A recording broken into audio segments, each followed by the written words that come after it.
Caden, hello. Are you coming through on the intercoms, mate? Drews, mate, modern technology. It's like we're right next to each other, isn't it? It is. And I mean, if it wasn't for modern technology, I wouldn't bloody know ya. So yeah, that's true. I wonder how I'd get my weekly vlogs out without the internet. I might have to go a bit of a blockbuster, maybe rent a DVD of how I went at the Melbourne Hawthorn game on the weekend. I'm not sure how that would work, and I'm not sure the organic reach I'd get, but food for thought, just in case. Backup plan. I was alluding more to the relationship between you and I, but I know you got an ego the size of a bloody mountain, and you just completely push that comment to the side. But that's all right. Yeah. I'm used to it at this point. I assume if there was no internet, I'd get your fan mail. And maybe I'd respond back, sort of like Stan and Eminem.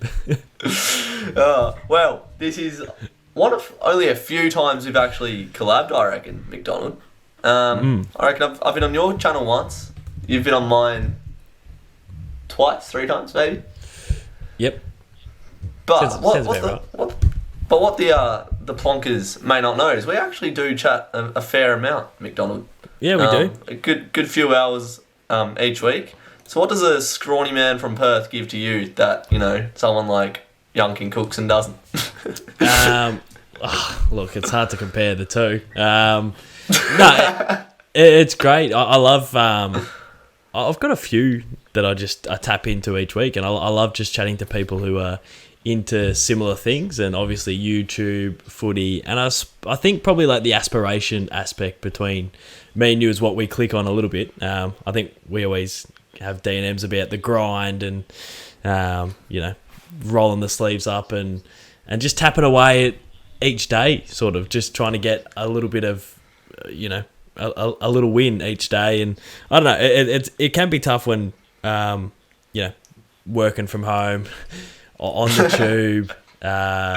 There's no one to really keep you accountable or no one to really talk to about YouTube. So I do love, getting onto Cook, getting onto your Jakey Ross, your Connor Rogers, and you're in the fold as well. We always have great chats about content, and it's good.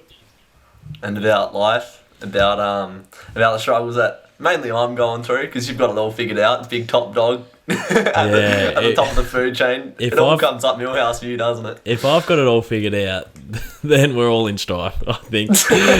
I mean, if this is a man, with it all, with the world at his feet, then we're struggling. But no, it is good to I don't know, good banter, good vibes, and that's what I'm all about. Sign me up.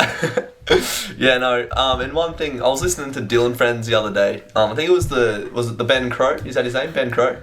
Yeah. Something about like accepting your insecurities or something like along those lines, like making it a part of you because perfection isn't possible. Yeah. That's something that I don't know. I've never really thought about. How does that apply to you? Do you embrace your imperfections, if you will? Because I really don't understand that statement, to be honest.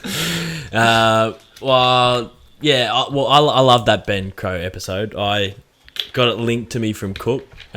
Cook's a big Dylan Friends fan, so he sent that to me, and I love Dill Buckley's podcast, especially now that he's moved it to YouTube. I chuck it on when I play FIFA, and I rip through all his video podcasts. But that episode struck a...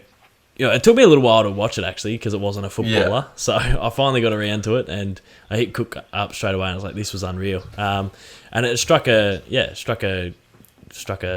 what's the saying? Struck a chord. Yeah, I was thinking of nerve. Either way. Nah, struck a nerve sounds like you're angry. Struck a chord. Yeah, guitar. Nice chord. Great gear. Struck a chord with me, and it was good. It was just about I don't know, organising yourself as a human and like working on anxieties and working on sort of maintaining goals and expectations. And I think your question was about imperfections. And that's something from the episode that I didn't really understand. Like I like what he was saying, like saying one of his big things was saying like people are enough, which I know you've talked about. Well, well, in terms of imperfections, I'll crowbar it to YouTube, but like sometimes I think that my editing and my clunkiness, and maybe my microphone's not the best, and sometimes I'll have such high expectations on my videos that I can eat myself up a little bit at little things, at the imperfections of my videos, I guess. So him saying that you are enough really struck a chord with me, because I was, I got to 5,000 subs, and I was like, I'm not there yet, I'm not enough. Got to 10,000 subs, I'm not there yet, I'm not enough. And all the way up to where I am now, where I sort of am still quite negative on where I'm at. And when he said you are enough, and maybe stop and smell the roses a little bit. And yeah, I just think if anyone's into that stuff, listen to the Dill Buckley pod with Benny Crow. I think it's unreal gear. From having 5,000 subs when you started, what were your motivations then compared to now? Because obviously you're shooting for the stars sort of thing. You're giving it a red hot crack. But at 5,000 subs, what was your mindset when you were making videos? Well, it was probably easier. It was probably easier back then because, I don't know, you don't... it's all about expectations, I guess. It's like you don't expect anything. I don't expect any views. I didn't expect anyone to watch. It didn't feel like anyone was watching. There was no pressure.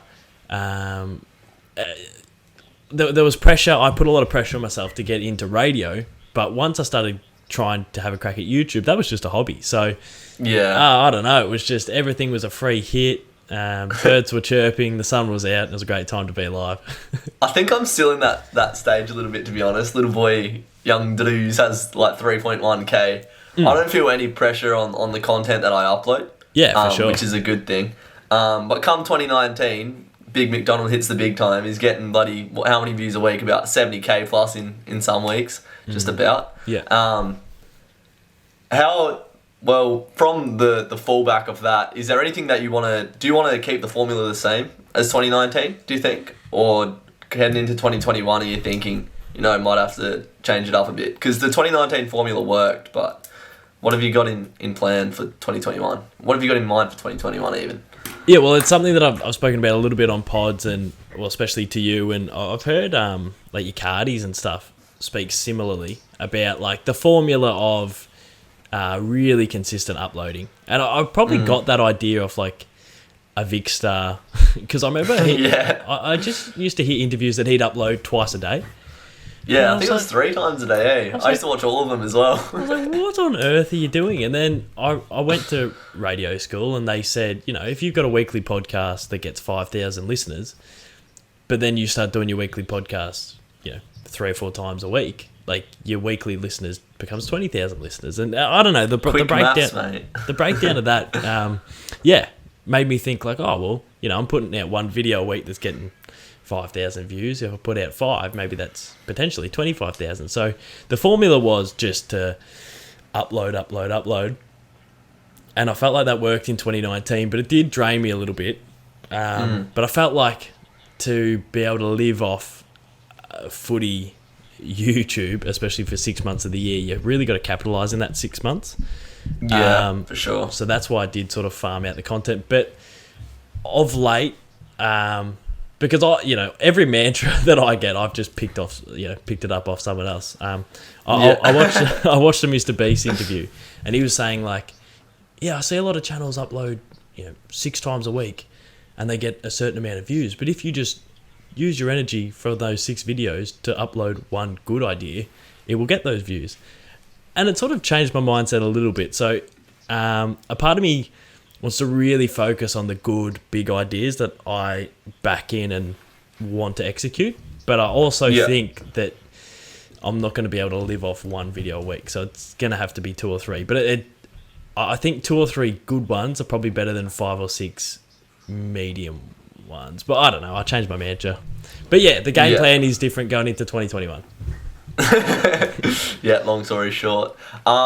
So your formula for 2021 might be different, but I was thinking, me and you seem to work under different, arousals, I feel. I feel like I'm always putting myself in the firing line, I feel like, with just productivity, and I beat myself up over it, and that's how I sort of get videos out. If I'm not doing enough, I sort of beat myself up over it. How do you feel like you work best? What's the mindset when you're making good quantity and quality of content?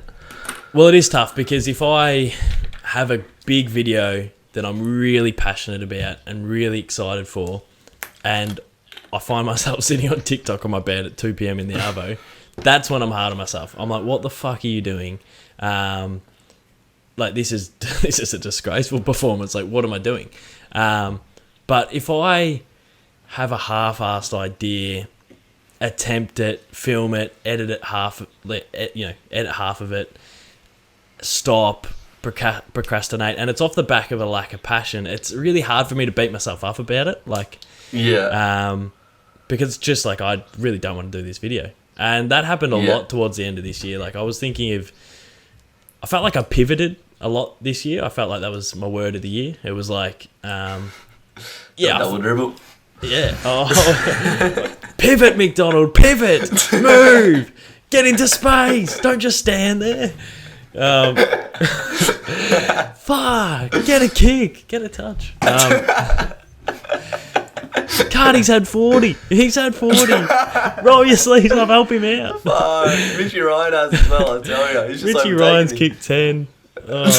Cookson on the pine. I'm trying to get Cookson on the field. It was just... 2020 was a bit of a disaster. But I felt like I tried to pivot a lot. And in trying to mix it up, I felt like I was less passionate about the stuff I was working on. And so if I, at the end of the day, really can't stomach what I'm attempting to make, then I'm less harsh on myself, and I feel like going, all right, pat on the back, let's try again tomorrow. But I am like you in a sense, like if it is something I'm passionate about, I'm looking forward to, and I'm just procrastinating for no reason, that's when I go, seriously, what is going on? And that's when I'm harsh on myself. But but because we've spoken about that before, do you think that helps you? Do you think it's a positive? Because I feel like if I was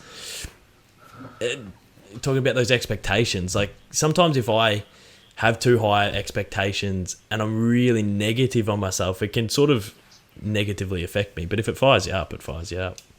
Yeah, see, I'm lucky enough to, like, my head's quite strong. Like, I don't know, I can call myself a pussy and, I don't know, just that keeps me fired up. I wrote in my diary something that I've realised is my happiest days are when I'm most productive. Yeah, so, for sure. Yeah, being hard on myself keeps me productive because I'm, like, fucking around less. But for me, it doesn't really, like, hurt to be hard on myself at all. Yeah. It's sort of just like a good inner fire that I've developed. I think most of it has come from, like, going to the gym and just doing something that you don't really like every day. Because then when you've got time to do your passions, like, you're just fired up to do them, sort of thing. Yeah, for sure. But yeah, fucking... But yeah, like, there has been times where, you'll hit me up and you'll be like, I'm like, what'd you do today? And you're like, oh, I worked out for a little bit. I only did a little bit of uni work. Oh, I'm a hack. And I go, no, it's all right. Like, geez, at least you went to the gym. Like, I think getting into the doors just to start, at least you've opened the books. Like, I feel like if you've had a crack, in my mind, you get a tick. But I do understand that you can't just have a half-assed crack 7 days, 24/7 and get away with it. But I feel like if people are having that off day, there's no point just being harsh on yourself. It's like, that happens. Try again tomorrow. Yeah.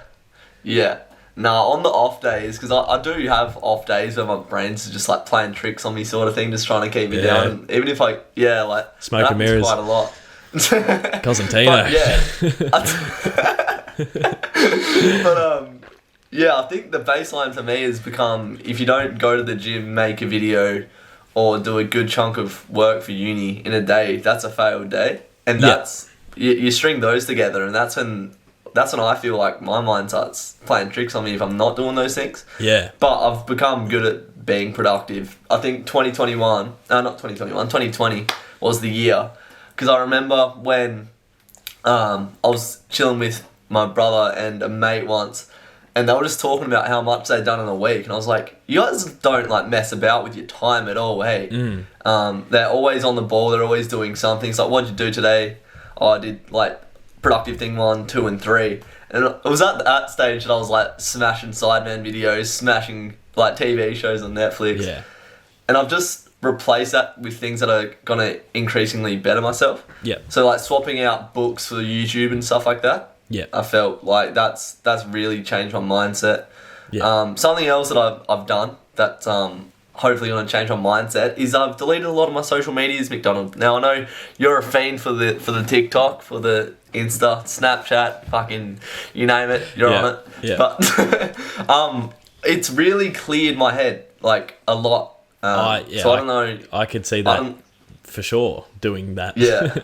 Yeah. I've still got Twitter and Instagram, and I've put a 20-minute time limit on each. So 40 minutes a day. I don't usually go over on Twitter. I'm only on Twitter for about 10 minutes a day. Yep. But it's great. I'd suggest it to anyone because, you know, there's situations that I've been in where without having social media, my head wouldn't be jammed and scrambled, which we've talked about at great length. But, I think for any of those watching at home, if you want to get productive, I'd stay off your phone. How's your screen time in looking, Macdonald? Not to throw you under the bus, you know, everyone does it. Man, I'm open with my screen time. It's in the 6 hours regularly, if not 7. Yeah. And it's been a lot since, well, all this year, to be honest. Like, I've just sat on my phone all this year. I feel like I was just sort of, all last year is what I mean. I was sort of just waiting for the year to be over. So I was just flicking through TikTok, hoping the calendar would turn to 2021. And it finally has. But yeah, it does. Yeah. It is. It's so simple. Like, it does make sense that the screen time does affect people, and it affects people on like a weird level in terms of like, you know, seeing, you know, the highlight of people's life on Instagram can affect your confidence and whatnot. But I think for me personally, I've never felt more ADHD in my life since the middle of last year. Like, I will be editing something, I'll flick on Twitter, scroll, swipe out of Twitter, and then all of a sudden I'm on Twitter again. Like, I don't even notice. Like, I've swiped out of the app and then just clicked on the app, and it. Yeah. I feel like I feel like in life I'm a little bit more impatient and just a bit more frazzled since I've just been sort of weirdly attached to my phone. So I think it's a great thing that you're cutting it out, and I think you'll see positives. I think the younger generation is the one that's gonna want to know this the most, because I don't know if you follow many young people on Instagram, but the way that it works now, it's like probably follow a few more than I should. Oh boy. But no, the game's changed on Instagram. From when I was a kid, I'd upload dumb shit all the time, like daily almost, and it'd just be like for the memes with my mates at school. Now it's almost like comment for a tag, fucking how many fucking go like my new post, swipe up to go look, and it's just like, mate, you're 13 years old and you go to a high school with all your mates. Like, I don't know, it's like a lot of competition, a lot riding on it. Yeah. And I don't know if it was the Ben Crow podcast. I think it was. They talk about what kids' motivations are. Back 30 years ago, it used to be being in a community. That was the number one motivation, just being in a friendship group. Yep. Now the number one motivation is being famous. Or something like that, something along those lines. Yep. Which isn't achievable for a 13-year-old going to a local high school. Yep. So when your motivations are so extrinsic and, you know, unfathomable and unrealistic, just driven by social media, get off it.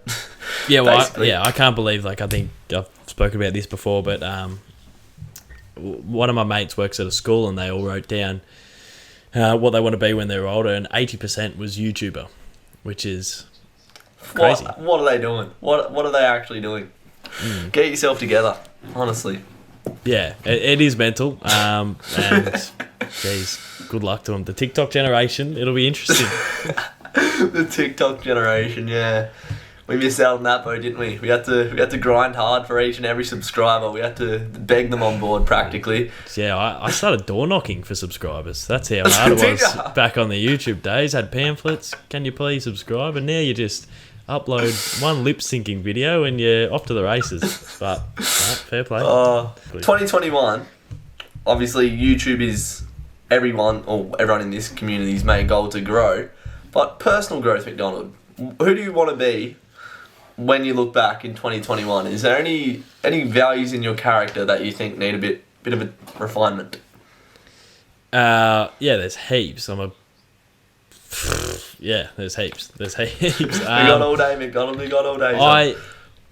This will sound really weird, but I want to walk into any room and just feel really comfortable within myself. I can't explain the amount of damage my confidence and self-assurance copped in 2020. It's almost scary how much it diminished. I feel like I was playing what's that game? Is it that Street Fighter game where it's like you cop the punches and your little green bar gets smaller and smaller before you're in the red. Yeah, I feel like it just Tekken. Yeah. I feel like my confidence and in myself and in my job and in my social life, I feel like it just took a massive hit, and to a point where, right now I do walk into rooms and just second guess while I'm there, why I'm there. And a part of that is little things that I battle with in terms of little just unnecessary anxieties, but also, I feel like, if the whole machine of YouTube's working quite well, I feel like that flows into many parts of my life. So I feel like that taking a toll and taking a knock, really flattened me out. So I would love to get to the end of this year and be really just confident and comfortable within myself in social situations where I could go into rooms and, I don't know, just be quite comfortable. Yeah.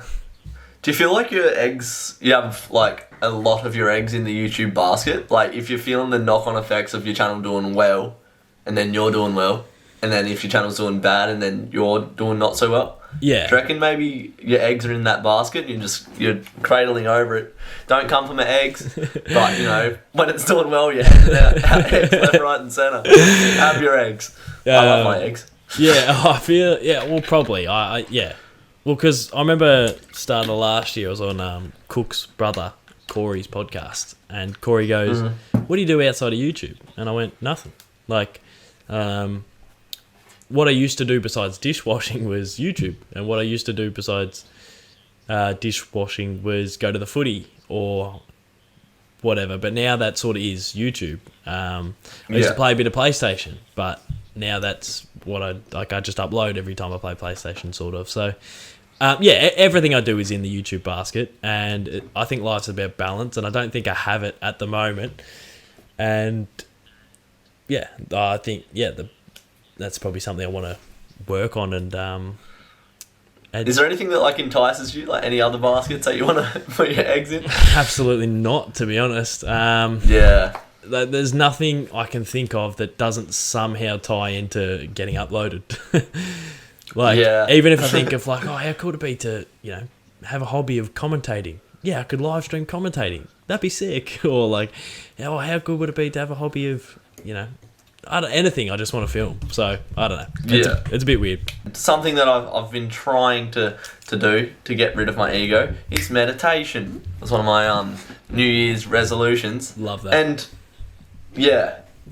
the way that you can control your thoughts without knowing it until you start meditation is unreal. You build a brain map, so you realise where some thoughts are coming from and where other thoughts are coming from, and you sort of can block out the noise from certain areas of your cranium. So that's something that I've been doing. That's also been helping with my headspace, and it's also led to having lots of ideas as well. That's cool. Do you ever get those? I'm sure you would, being a creative talent. Just have those moments where ideas just pop into your head out of nowhere. It's just it comes out of nowhere, and then you chase these light bulb moments. So I'd say the two places where ideas fly out the wazoo, or daydreams. I'm a big sucker for a daydream. Is long walks. I'm doing it a little bit more recently, but a few years ago I would just go on the longest walks down at Torquay Beach, middle of winter. It'd be dark by 5:30. I'd just be cruising, iPod in. the music sounds like it's in a movie. I'm staring out at the moon like I'm in a movie, and I just have all these ideas. And yeah, I would say long walks is where I can daydream, tap into that that idea little well, and I think driving as well. Bit of a late night drive operator, are you? Love a late night drive, yeah, for sure. Yeah. I think clearing the mind space, the head space, that's what you got to do. Because I'm probably waffling here, but no, something that I think I've told you before, but it just impresses me how onto this sort of shit you are, because I'm 25 and I feel like in terms of like clearing your mind and being focused and getting rid of all the unnecessary rubbish and just sort of focusing in on what you want to do is something that I'm only just getting around to, and I feel like I'm late to the game. So it does impress me when we do chat, and you have ideas of how you want to better yourself, and you have ideas on how you want to help your mental state and to stay focused and stuff like that. It like hearing you speak about it does inspire me to get around it for sure. Cheers. And definitely we bounce off each other with that sort of stuff. It comes from, I reckon, going through a shit time in my life. Like, probably, I can't even say start of last year now, because that's when it was, but 2019, start of 2019, end of 2018, I was just in a slump. Yeah. And I think just from the pit that I was in, I've just been like picking off things each on the way up, if that makes sense. Yeah. So like on the climb to where I am now, I've just been like improving like tiny areas of my life. And now it's come to a point where it's like, all right, mindset. At the start, it was literally like, get out of bed, buddy, I don't know, find something that you're passionate about, find some people to hang out with. But like, I don't know, chipping away at things. I messaged you yesterday. Let me get the message up, because it was a good one. I was reading Jordan Peterson's 12 Rules for Life, and a good quote popped into the brain. This is what it says: put the things you can control in order, repair what is in disorder, and make what is already good better. So I think that's sort of what I'm trying to say, said by a philosopher. Yeah. But that was a good one. And identify the part of yourself that can transcend its current state. I think those are both unreal, because you're completely in control of yourself. So what do you make of that? Well, no, hearing stuff like that, makes you realise stuff like that sometimes. Sometimes I feel like you don't have control. And I think some people don't, and they're in some real dark holes. But for me, I feel like I'm not in control sometimes. But like a quote like that, where it can just sort of spark you out of that mindset where you don't feel like you're in control. And I think like starting small can certainly help. Like I remember hearing, this was when I was about 19, 20, maybe 21, and I was just the biggest lost boy you'd ever meet. And I saw a thing where it's like, make your bed every day. So I just started doing that, and all my mates started laughing at me. They're like, what the fuck? That Why aren't you making your bed? That does That's nothing. That's the first question. And I was like, no, I heard if you make your bed every day, you get a little win, you get a little bit more productive. And yeah, I got laughed at, but I feel like that's something that's helped me massively over the last little bit. I used to watch control. I used to watch videos where Fifey at 6 a.m. would go and have a swim. So I started doing that for a little bit. Laughed at. What are you doing? And I'm like, I'm just transcending at the moment. Give me a break. Yeah. And yeah, I don't know. So I'm all down for little things like that, just that help you get more and more out of your day. I reckon that's the key to the pursuit of happiness. Just chipping away at things like that. Because I think when I was like doing poorly, I was just waiting for like a key to pop up. Just like something that would just be like an instant fix. And I'm sure there's lots of people watching that probably aren't completely happy in their current state. I think chipping away at small things, giving things a crack. And I think a big thing is surrounding yourself with like-minded people. Probably would have been, I don't know, a lot easier for you to make your bed every day if Cookson was making his bed every day. If you could get out of it, but nah. I'm joking. But yeah, I don't know. And like, I just think having like people like you, Jesse, in particular, because I speak to you guys the most, but the pair obviously, and Cooko, Baki Char, those boys. I think just having you guys there for YouTube helps massively. Having for sure. Sean in place, he is my brother, so he's there, but just having him in place to make sure I'm going to the gym and I'm doing jiu-jitsu and stuff like that. And then, you know, I've got people in place like outside of my friendship groups that I just go and see for certain things. I think, choosing your friends wisely is a massive one. Did you have a period in your life, or you've always had sort of the same friendship group, but I don't know, I suppose you go to certain ones of them for certain roles, I suppose. Yeah, well, that's what I was just about to say. Like, I think you learn who wants to hear certain things.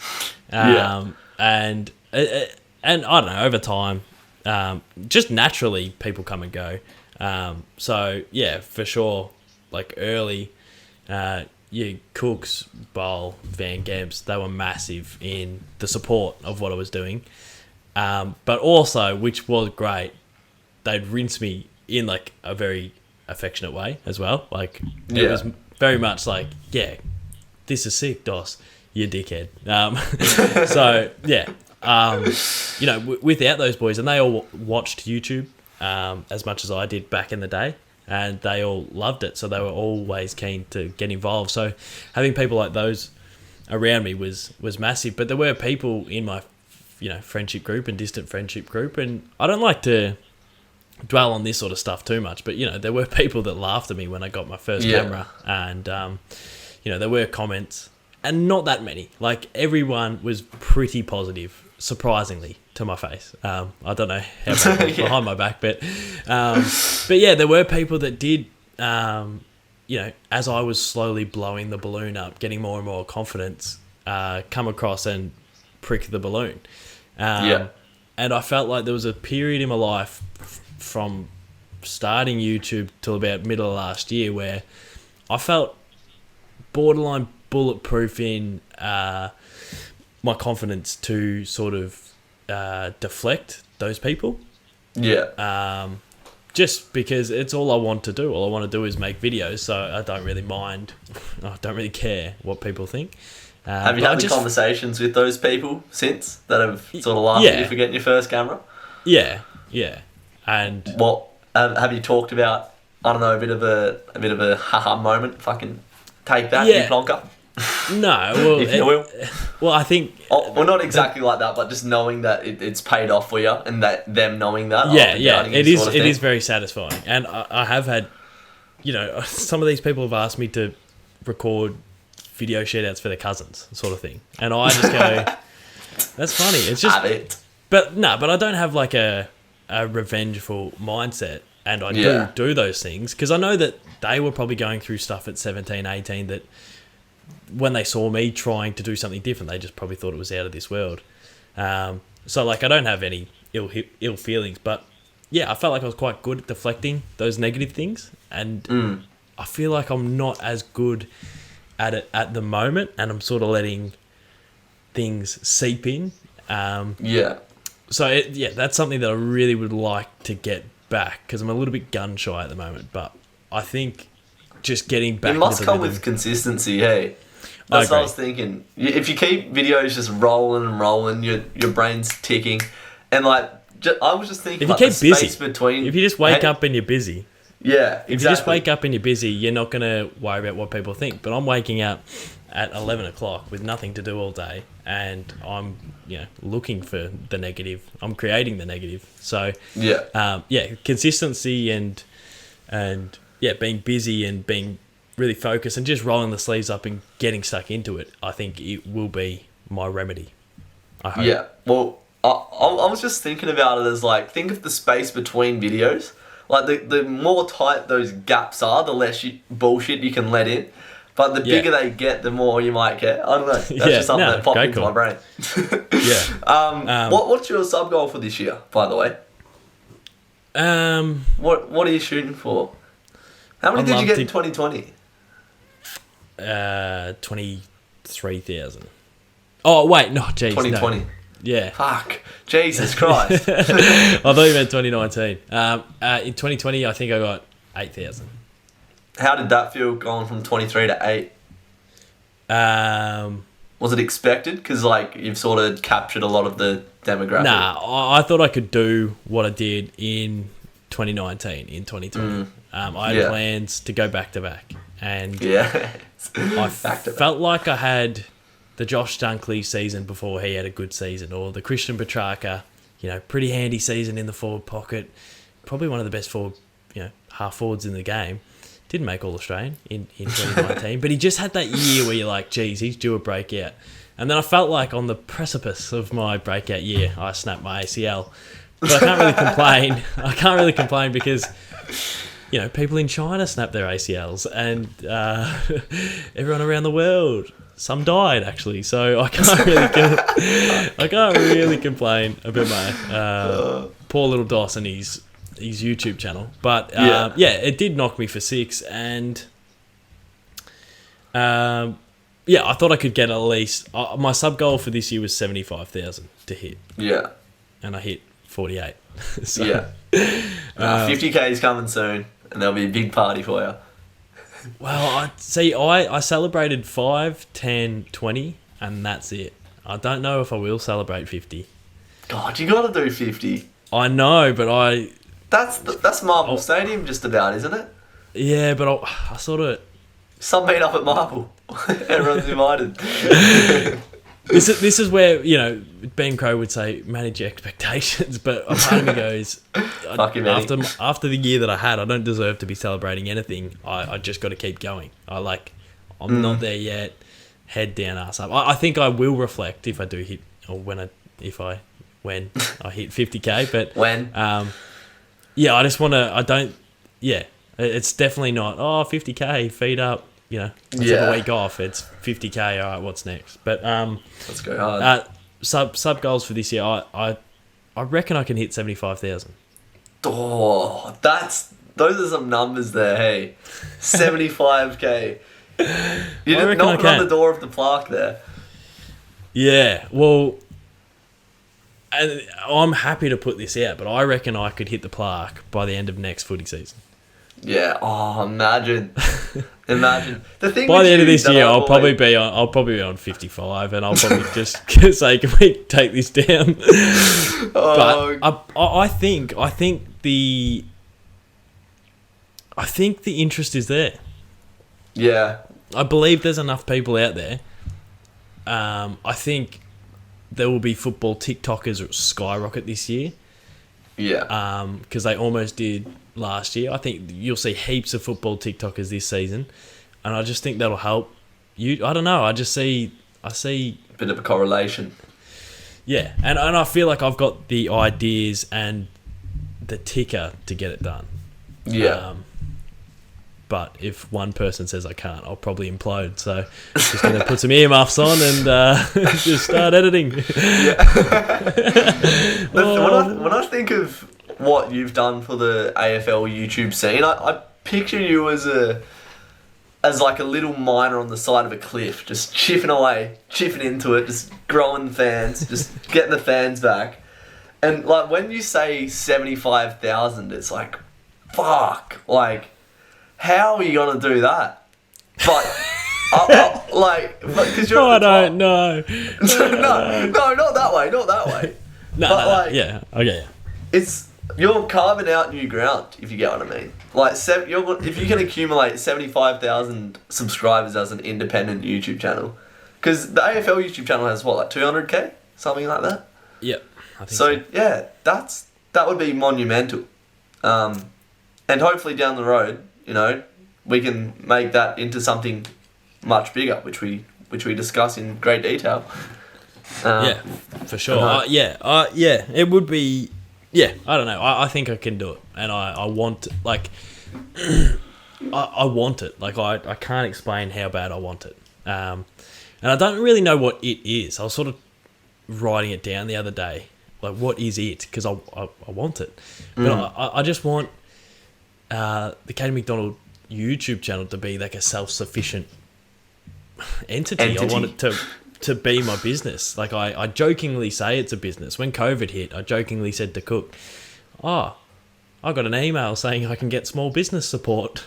Yeah. I obviously couldn't because I don't have employees or a business. But, Yeah. like, I got the email, so it made me feel like I got a business. And yeah, I do want it to be a business, but the goal is the content. I just need it to support itself. Like, Yeah. I look around this room and I've invested so much, like, financially into this. Yeah. Just sell it all, flog it all. You're making thousands. Yeah, we go back to dishwashing. Anyone want a Canon 80D second hand? Acer Aspire laptop going quick. That laptop's just found in the bin, isn't it? It's going alright actually at the moment on OBS. It's fired up, has it? Yeah, well, there's no steam coming out of it today, so I'm feeling alright. But yeah, like I do look at channels. I don't know. I feel like I don't at this point in time. Like a little while ago, I wanted to do YouTube to do radio. I wanted to do YouTube to get a job, but right now I want to just do YouTube. And I look at like a Twisty3, who amazingly sort of did the same thing, and I think he started years before me, but he chipped away at the footy and the cricket, and then he went to streaming, and I think was his focus for a couple of years. But like that man clawed his way to 60,000, and he's just retired actually. Yeah, he just handed the reins over to Mitchy Ryan. Yeah, he's just hung up the mouse and hung up the mouse in the Adobe, and but yeah, and I look at that and I go, well, will that happen to me? Like, will I get to a point where, you know, I get to YouTube, go, nah, I'll get a job. And I don't think it will. Like, I think I'll be fighting tooth and nail to make this my job. Yeah, for as long as I can. So that's the why goal. I'm optimistic and hungry and keen. It's that's all words as of now. Yeah, we'll look back on this podcast in due time and see where we're at. I think a good thing that I like looking at is just English football YouTube, because it's like there is no reason that we can't do what's happening over there. And I think we're the early stages of that. I think we've got Caden Macdonald, aka KSI. We've got like, I don't know, your little Mitchy Ryan, Joe Weller type characters, but I think having that as a bit of a formula to go off, not giving too much away of my channel's integrity, but I mean, yeah. Well, I think that's something that inspired, you know, certainly I've clearly taken stuff from the UK scene. I think, you know, if you can't see the true footy, true Geordie correlation, then you're blind. I think we all got a bit of Joe Weller in exposed. Us. And the pair does remind me of I'm Alex a little bit. So, you know, we've got it all. I've never drawn that comparison, but it just does make a bit of sense. I just throw it up there. How good is his new channel? I love it, eh? Needs to be Yeah. Oh, he's changed its name to A Less Is More. That's great. And I just love it. I love it. It cracks me up. And that's the thing with Anthony's channel. It's very pair dominated, very power dominated. He's such a great bloke. He needs to get more Anthony into the pair. Big worm. Yeah. Well, we've all said he should do some more AFL stuff. Yeah. But he just loves the pair. Yeah. How was meeting him? Because I dream about that. So fill me in. Yeah. It was great. It was so sick. I met him. We talked a little bit, and he was always pretty regular on the live streams, commenting and whatnot. And I met him round one, D's versus Port. He came over to the MCG. So myself, Cookson, GPAT all went down to level 1 and said g'day to the great man. And that was sick. It was just cool. He's a big, tall, strapping young lad, to be honest. And then in the middle of the year, Cooks and I did the 5-in-5, and we went to Adelaide. And we were going to try and stay at his house and go to the footy with him and have him a part of our Adelaide game day experience. But he had a 21st that night, and that's unbelievable. That's heartbreaking. It was the one Port game he didn't go to all year. Friday night. Who has a 21st on a Friday night? Couldn't believe it. That's a Saturday thing. That's unbelievable. I know, exactly. So I suppose the next question is, when are you coming to Perth? Jeez. It would have been last year. When's that happening? We had already talked, like, with the AFL about potentially doing stuff in Perth, and I think Cooks and I just want to get to Perth, regardless of whether we get a gig or whatnot. It'll be this year for sure. Yeah. Don't get me too excited, mate. Unless Mark McGowan is a prick and kicks Roger out on New Year's. He's very WA orientated. He is seen as a king in this state, hey. But, Adolf Hitler was the king of Germany before he tried to take over the fucking planet. So yeah, and a lot of people love Donald Trump. Yes, exactly. Connor Rogers, if you didn't know, just come over. Well, obviously you know, but the plonkers watching. Organised to meet up with him. He was getting busy that night, and then he got kicked out of the state, and I missed him. And it was just that fingertips away. If you're coming in, I'm locking you in my house. You're not leaving. I remember. I was like, so are you getting into True Footy and Drewzy? And he's like, yeah, no, we got a long week, all in due time. Like we got a long week, and I was like, I get the feeling it's not going to happen. But I thought it would go the full length. I thought it would go the distance, and Rod sort of, because he'll see something shiny and he'll go to it. So he might have you locked in for something, and then something shiny will fly past and he'll start chasing it down the road. So, that is a shame. That would have been great content. I would have loved to see you and Rog on the big screen.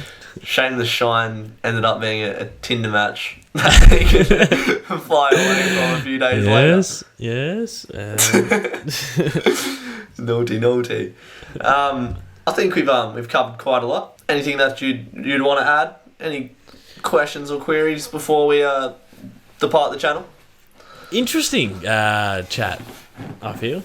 Yep. Thank you for coming on the potty. My second podcast of this podcasting series, which I don't even know what it is yet. And you can find it on all good potty apps, can you? No, you definitely can't. No. Oh, right. Exclusive to the Drewzy channel. I've just signed a 5-year deal. So fair enough. Exclusive to the channel. Look, thanks for having me. Great chat. Subscribe to the Drews. Thank you, sir. Thanks for watching. We'll see you in the next video, you plonkers.